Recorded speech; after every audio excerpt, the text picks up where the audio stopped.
What is going on, everybody? I am the FD Guru, bringing to you guys a Monday NBA edition of my DFS podcast. We have 9 games on the FanDuel main slate tonight. DraftKings has that 10:30 game between the Lakers and Spurs. FanDuel does not.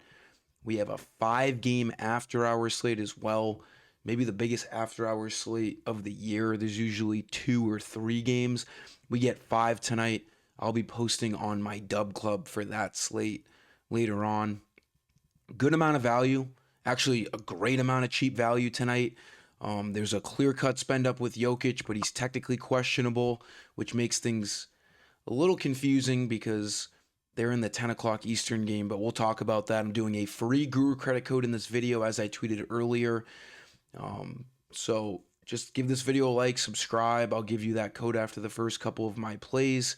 On Twitter, I am doing an MLB giveaway as my pinned tweet. So just retweet that, like it. I will be announcing the winner of that tomorrow on Tuesday. We do have that weird Tokyo series between the Dodgers and someone else. The Cubs, I think. It's just so weird that they do that a week before opening day. It kind of takes away the aura of opening day. I don't even know if I'm going to do single game lineups for that. It's kind of confusing, but as of right now, I'm focusing on NBA. I'm going to give you one value play for each position on this FanDuel slate. Again, give it a like. Before we get into the picks, I'm going to talk about the injury news. There is a pretty long list of questionable guys tonight that could affect the slate. Andrew Wiggins is questionable. He smoked us on Saturday, had maybe his worst game of the year. So Wiggins is questionable. In the Heat and Knicks game, we know Brunson's out. Pelicans and Pistons, we have Zion, Olynyk, and Missy questionable. It's worth noting this is a 7:30 Eastern lock tonight, so don't go messaging me at 6:50 asking why my website isn't updated yet. Kelly Oubre is questionable for the 76ers. Drummond, Lonnie Walker, Adam Bona, a lot of things to look at for the Sixers. Pacers, Tyrese Haliburton, Nesmith, and Turner are all out. We already know Siakam is out tonight. Haliburton, Nesmith, and Turner are questionable. Siakam is out. We have Josh Giddey doubtful again, Lonzo Ball out. Bulls are the best value team on this slate, in my opinion. The Jazz have Jordan Clarkson, Keontae George, KJ Martin, Jordan Springer, all questionable. This is March basketball for you, and it's not the good kind of March basketball, not like March Madness. NBA March is a living nightmare. Jamal Murray, Aaron Gordon, Nikola Jokic, all questionable for the Nuggets. Steph Curry's questionable for the Warriors. Quickly and Barrett are questionable for the Raptors. And then that's about it. So a lot of things to look at. I do these videos early in the afternoon, so things could change, but these are still going to be good value plays regardless. At point guard, we're going back to Trey Jones. These are just ultimate value pieces on tonight's slate.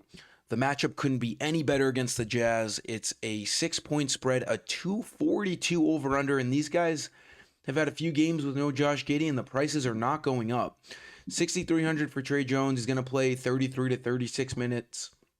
Has been well over a fantasy point per minute guy with Josh Giddey off the court. Love Trey Jones. He can also play shooting guard on FanDuel, so there's just multiple ways to get him in your lineups. Pretty tough to fade him on this slate just because the matchup is great. And on Saturday, they were chalk as well, but the matchup wasn't great. I would have argued there's ways to get away from them with a bad matchup and high ownership against the Rockets, but tonight, with a matchup against the Jazz, it's pretty much impossible to get away from the Bulls. Shooting guard, we have more cheap value on this slate. I think I went with another Bull. I think it's Kobe White, 7,700. I mean, why not? He's going to play a ton of minutes. He's projected for low 40s fantasy points. At 7,700, he needs just 38 fantasy points. He's going to play a ton of minutes in a close game, high-scoring game. Give me Kobe White.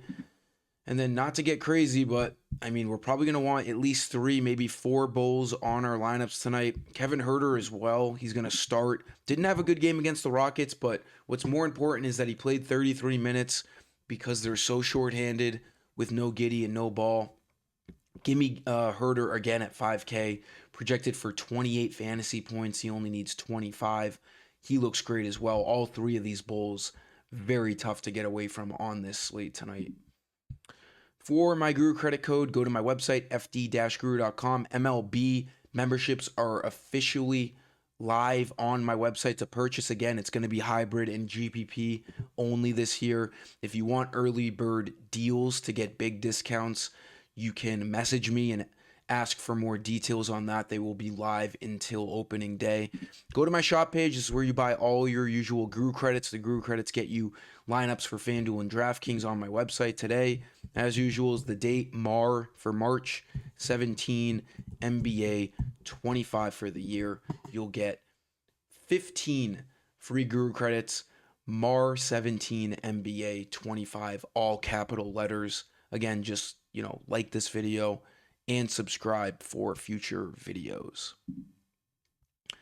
Power forward, another huge chalk piece at under 5K. Obi Toppin, there's a chance that they are even more shorthanded later on. Miles Turner, like I said, is questionable, but we do know Obi Toppin's going to see a lot of extra minutes with Pascal Siakam out. Siakam's a guy who plays, 33 to 37 minutes a game. That's a lot of minutes. And with Siakam playing as of late, Toppin has played 25 and 22 minutes in the last two games. So there's no reason to think that he can't get over 30 minutes tonight. Right now, the projected starting lineup is Halliburton, Nembhard, Mathurin, Nesmith, and Turner. And I do agree with that.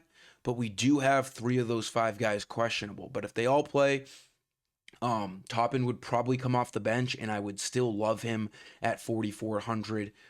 There's just a lot of stuff to wait on in this game. I think things can only get better for Toppin as we move on today's slate, with so many guys being questioned. But regardless, if everyone is in because Siakam is out already, Toppin is one of the best value plays right now on the slate.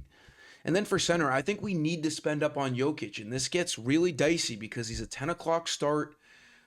We do have 4 games in the 10 o'clock window, but he's so much more expensive than any other player tonight that if he gets ruled out, we're going to have a lot of extra salary to move around. But I usually don't do this, but I don't think he's really questionable. I think he's more probable than anything. He's been questionable the past few games, and he has played fine. 38, 37, 39 minutes. The Nuggets are playing for playoff seeding. They need him. And even this little note here says, right elbow contusion and left ankle injury. He's been able to play through those issues and should be able to do it again on Monday.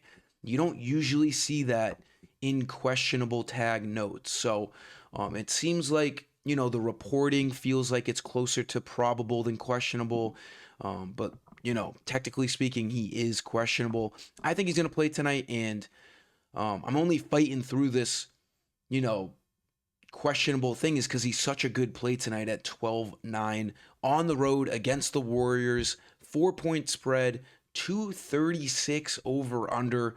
The fact that it's a 4-point spread tells me that they think Jokic is going to play, because the Nuggets on the road against the hot Golden State Warriors without Jokic, the spread would be like 7.5 or 8 in my opinion. So I do think all signs lead towards Nikola Jokic playing tonight, but it's still up in the air, which is very scary. But we'll put him in this video for now. Hopefully we just get news before lock. But that's wishful thinking because the game is 2.5 hours after lock at 10 o'clock Eastern. So Jokic is the clear-cut best spend up on tonight's slate. It's not close. I don't love many pay-up options, and there's a lot of cheap value, so we got to go somewhere. I would look at Cade Cunningham. I think on this list here, Cade Cunningham is the next best option with an elite matchup on the road against the Pelicans. But in terms of anything else, Jokic stands out as the clear-cut best guy on this slate. That'll do it for this video, guys. Thanks for stopping by. Let's have a huge main slate tonight. Let's battle through the March NBA. And we have MLB starting up next week. So let's get after it. Thanks for stopping by. Give this video a like. Until next time, I am the FD Guru. Peace.